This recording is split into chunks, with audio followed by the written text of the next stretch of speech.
Hi guys, Ryu here from Blender Bros, and in this video I'm gonna show you a few techniques that are gonna be very useful for modeling tricky stuff in hard surface for Blender. Let me show you what I mean. The first thing we're gonna do, we're gonna add a circle, so Shift A and then select the circle, and now we need to change the number of verts. By default is 32. Let's go with 30, okay? Because we wanna divide this circle into 6 segments and then array it. So it's going to, we can just simply build one segment and then array it around, so it's going to save us a lot of time.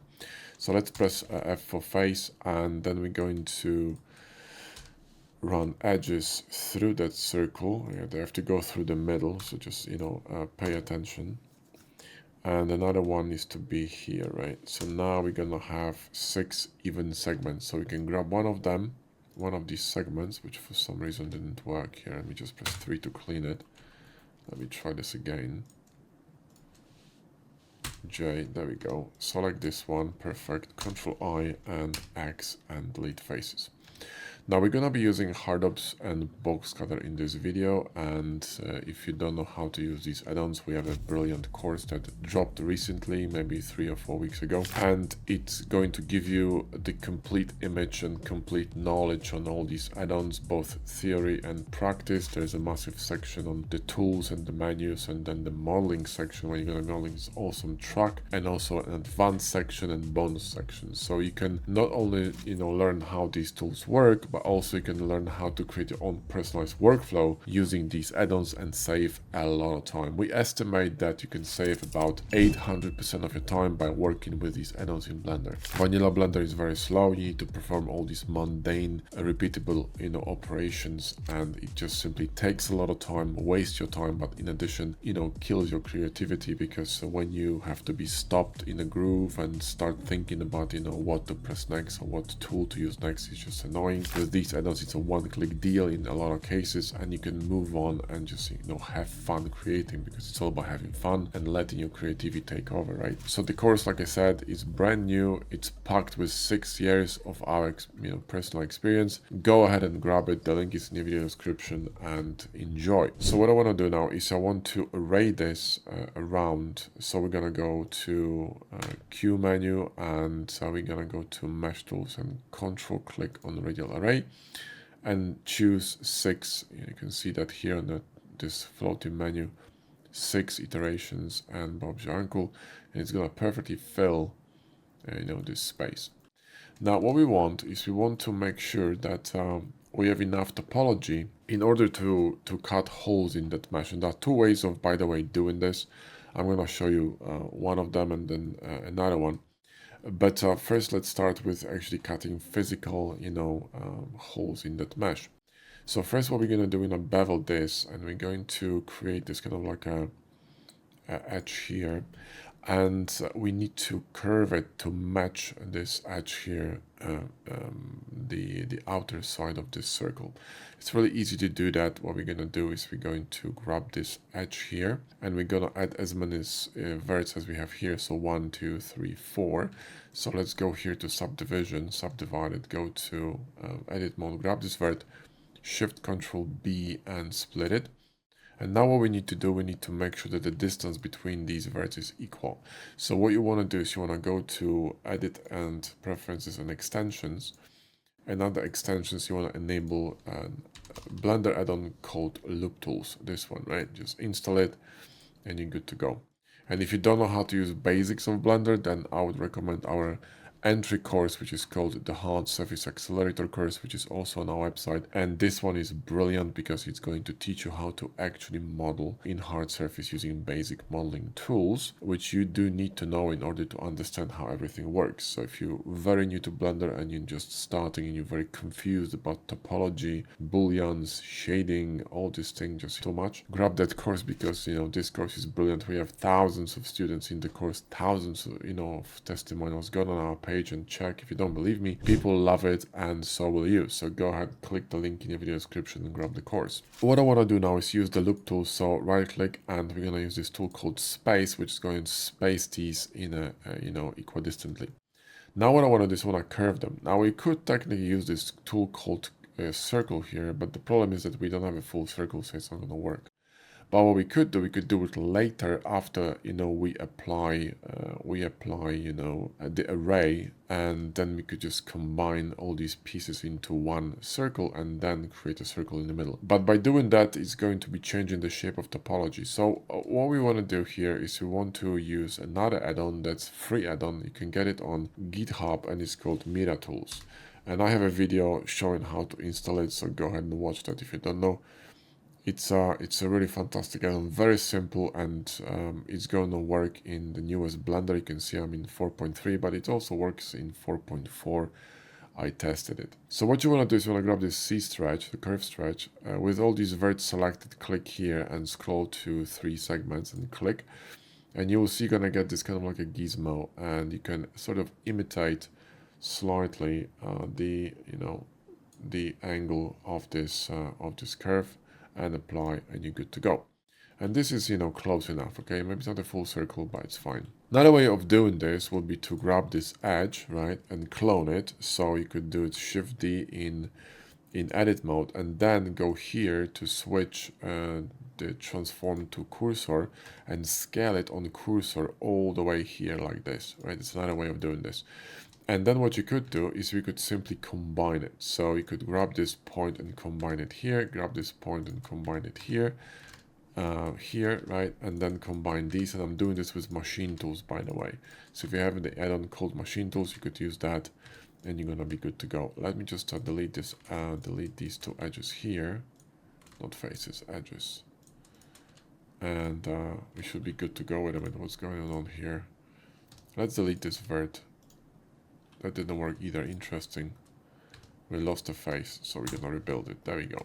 So that's another way of doing this, and you're gonna have the exact angle that's here, and in addition it was scaled based on cursor, which is going to ensure that the circle is gonna be perfect. You see, now you have a perfect circle. So that's another way of doing this. Now let's combine these edges here together. So we're gonna run edges here, so then we can simply run sub D on it. And when you're running sub D on the mesh like that, let me just hide this gizmo from the array here, H, so we can see better. You want to create more or less even quads. So something like this would be a good idea. You don't want to make this mesh too dense unless you want to create denser detail, because if you want to create denser detail, you will need to have more topology here. So if you wanted to have denser topology, I would suggest to create a denser circle. So, double the amount of verts, which is going to be 64. And then you basically can have denser topology in here. For example, if you wanted to create more openings, more holes. Right, now what I want to do is I want to, make sure that this top of this vent is kind of bulging out. So it's not flat, but it's actually, curved. So there's multiple ways of doing this. One of them would be to simply start moving these verts up like this, right? Another one could be using this tool here, which is proportional editing.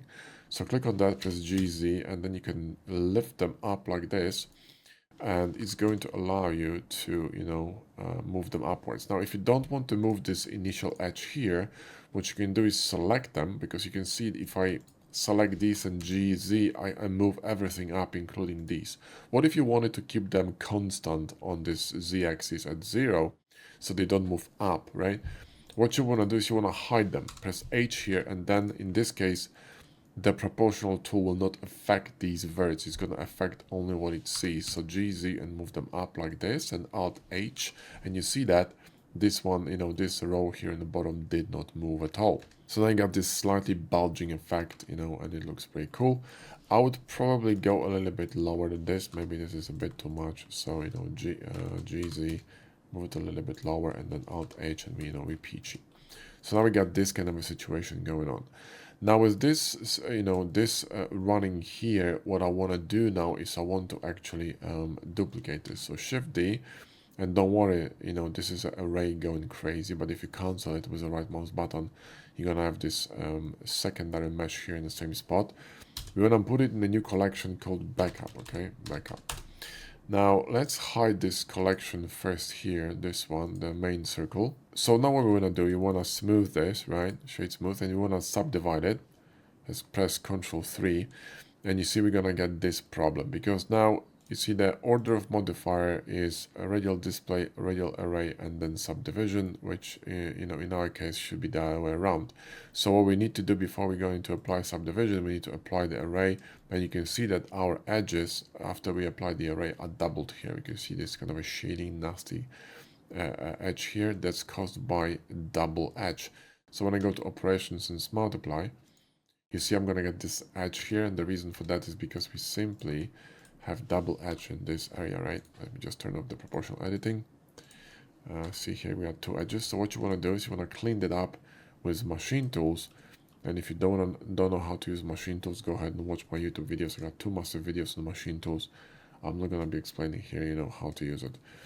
What I'm going to do is simply go to edit mode, press 3, and it's going to clean all these unnecessary geometry. And now you see you get a perfectly smooth mesh.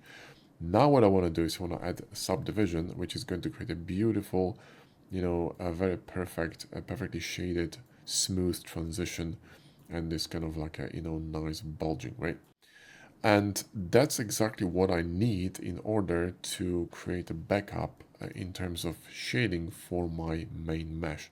So let's hide this and go back to our mesh here, and now we're going to have fun with these circles. So what we're going to do now, we're going to select these quads here, go to edit mode, and we're going to go here to circle. And what you want to do now is you want to move your mouse to the left and also scroll up and down with your mouse. You want 4 segments, and each of them should have not more than three verts, right? So you see that I got only 1 vert in each corner here. So if I apply this, you're probably going to see that each corner here is 1 vert, right? And I'm going to show you a way of actually creating very clean shading with n-gons on this mesh. So watch this. Let's do it again. Go to Q menu and circle, and obviously, make them smaller and scroll down, then click. And then what we're going to do, we're going to deselect these because we don't need these quads here. These n-gons, sorry. And we're going to press I for insert, and we're going to insert them a little bit, and then we can simply delete them. So we're going to delete faces. And because we created these security loops around these edges, now I can simply run subd on top of it, and it's going to be fine. Now, obviously, if you wanted to create a different type of mesh and you wanted to create, let's say different types of a different pattern of these holes, you can. But in order to do that, again, you would need denser topology. So if you have a denser topology, you could create a different pattern and make it a bit more interesting. But, I think this is cool. What we could do, we could, delete some of them. So for example, I could grab this one and press Shift 1 with machine tools to nuke that. I could click here with Alt and Shift 1 in invert mode to nuke that as well. And this is going to nuke these holes here in the corner. It's going to create a little bit of a more interesting pattern. So, less predictable, less boring, right? Now what we're going to do, we're going to apply this. So we're going to go to operations and multiply. And what I want to actually do is I want to remove these from one of these sections to make it a bit more interesting. So we're going to go here and Shift 1. We're going to go here and Shift 1. And I'm going to remove all these. So, there's a break. The pattern breaks, and it's not going all the way around this vent, but it's actually only 5 sections instead of 6. It simply adds a bit of a pattern interruption, and the design is going to look a bit cleaner. It's still a very simple design, but you know what I mean. It's going to help, it's going to help to make it look a bit less boring. Okay, see, now you got this pattern interrupt here, which is interesting. So now what we're going to do, we're going to apply smooth shading. And if I'm going to apply subdivision again, because we have these double edges, we're going to get this pattern. Unless that's what you want to clean it up. So go here, press 3 to clean it up, and then simply Control 1. And now you see we got a problem because all these holes here create a nasty shading, and that's because of the topology. So in order to solve the shading problem here, what we're going to do, we're going to shrink wrap this mesh to this mesh we prepared earlier, which is this clean mesh here. So let's hide it again, right? So we're going to go here to add modifier, we're going to go to deform and shrink wrap, and then we're going to apply this mesh here, and you see that this shrink wrap is going to perfectly smooth out this mesh.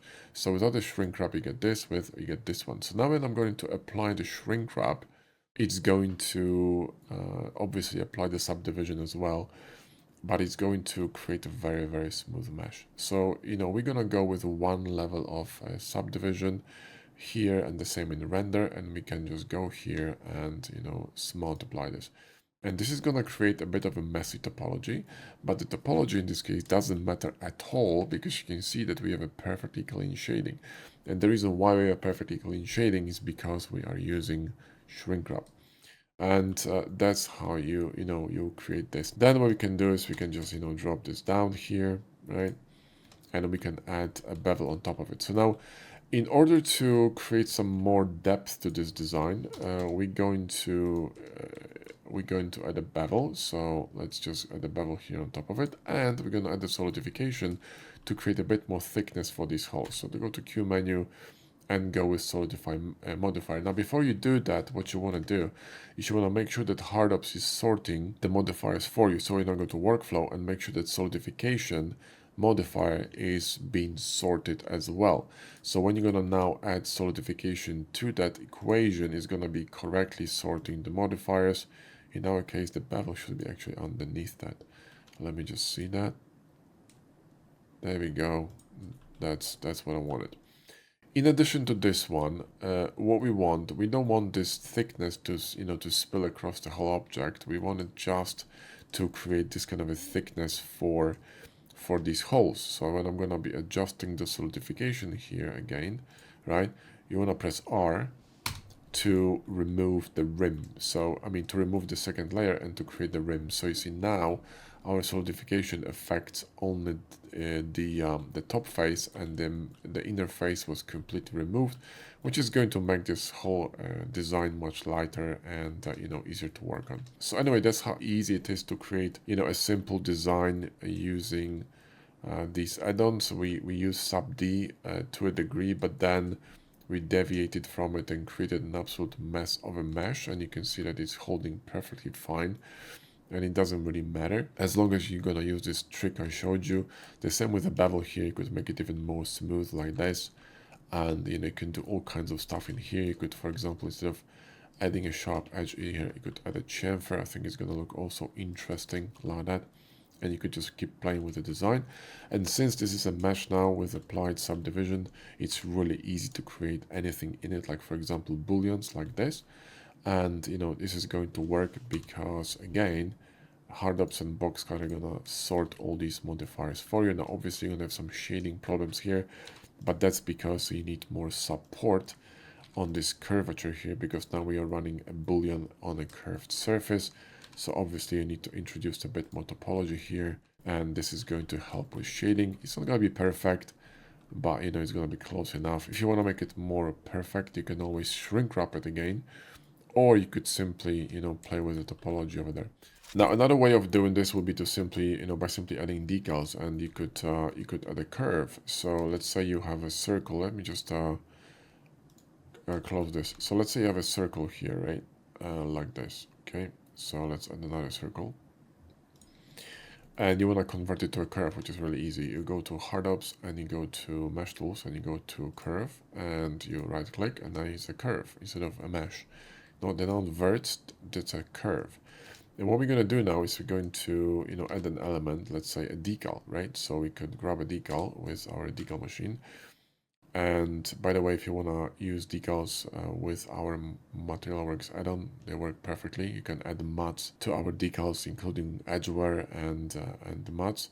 And in addition, we are working now on support for adding decals to the mesh. So it's going to be self-sufficient machine. You can add decals and mats. It's a complete detailing solution. If you want to get it, grab it on our website. The add-on is fantastic and the decals are brilliant. They're going to save you a ton of time and they're fun to work with. So what I'm going to do is I'm going to add one of these decals here, which is going to be, this one. And you can, let's go to this render view so you can see.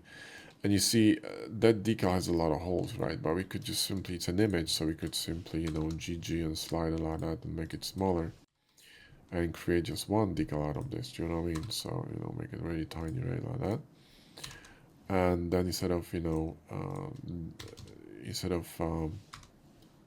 this whole image, you have one tiny hole shaped decal. And what we're going to do is we're going to Shift S into geometry and Shift S and move, not cursor, move the decal to cursor. There we go. And what I'm going to do is Shift select this curve, go to hard objects and click on the curve here, which is going to align it along the curve, right? So now if I'm going to rotate this decal, it's going to rotate, you know, if I'm going to move it, sorry, we're going to move it along the curve. But you can also, you know, array it beforehand. So if I array this, so let's say I want here and array this decal. So let's go to array and array it. So let's say this way, I don't know, let's create like maybe 5 of them, right? Now I could parent this array to the curve, you see, like that, and I could increase the number of these iterations. And if I'm going to turn back on my mesh, I could scale this now, this array based on cursor to fit it to, you know, to my mesh. So if I apply this, right? So let's go here and, you know, we can apply this operations multiply, right? I could scale this on the cursor, you see. So there are many ways of doing this, and you know, you could play with decals as well, and they don't require any additional topology. So you could create a less dense mesh and just simply use decals, which is what we use oftentimes, especially that, you know, modeling all these details takes time, and it's irreversible because once you model this in a mesh, I mean, it's going to be really difficult to remove it. You will need to, you know, nuke all this topology and work around it. Whereas when you have decals, you can remove the decals and apply new ones, yeah? So it's very easy. But anyway, these are my tips for working with hard ups and box highlight to create this kind of a simple model. And, you know, like you see, you can use all kinds of different techniques to create a very clean and perfectly shaded mesh with, you know, with holes in them. And then on top of this, obviously, you can, you know, start adding other things to it, and it's gonna look great. So like, for example, you could go here and start adding stuff like edgeware, right? So you could make it a bit more weathered if you wanted to. And there you go, that's how easy it is. And that edgeware again works with decals. So let's drop a decal here, a different one, and I'll show you, right? So let's drop this decal here. Let's move it over here. Let's rotate it with decal machine, scale it. And if I wanted to now drop this decal on top of this here, I can easily do that, and you will see that it's going to inherit not just the mud, but also the wear. So project, boom, and you see the wear goes through it. And if you add wear on top of it, it's going to run through that decal, which is really brilliant. So if I'm going to, you know, add another wear layer, and I'm going to change it to, for example, I don't know, rust, right? You can see it goes through the decal, and obviously you can match this one as well. So you can go to match, and you can match this to the same mud, which is, you know, fantastic. And you have to model this, which would be a nightmare using sub-D. And you can use it as alpha stamps if you want to export it, you know, to a game engine. We actually showed that in our course, the Game Asset Course 2.0. So anyway, that's it for this video. Hope you enjoyed it. Thanks for watching, and I'll see you in the next one. And like I said, if you want to learn how to use hard ups and box cutter, the best way to do it is to grab our course, because it's simply so robust and so in-depth and a lot of fun to go through. So simply click on the link in the video description and grab it. Thanks for watching, and I'll see you in the next video.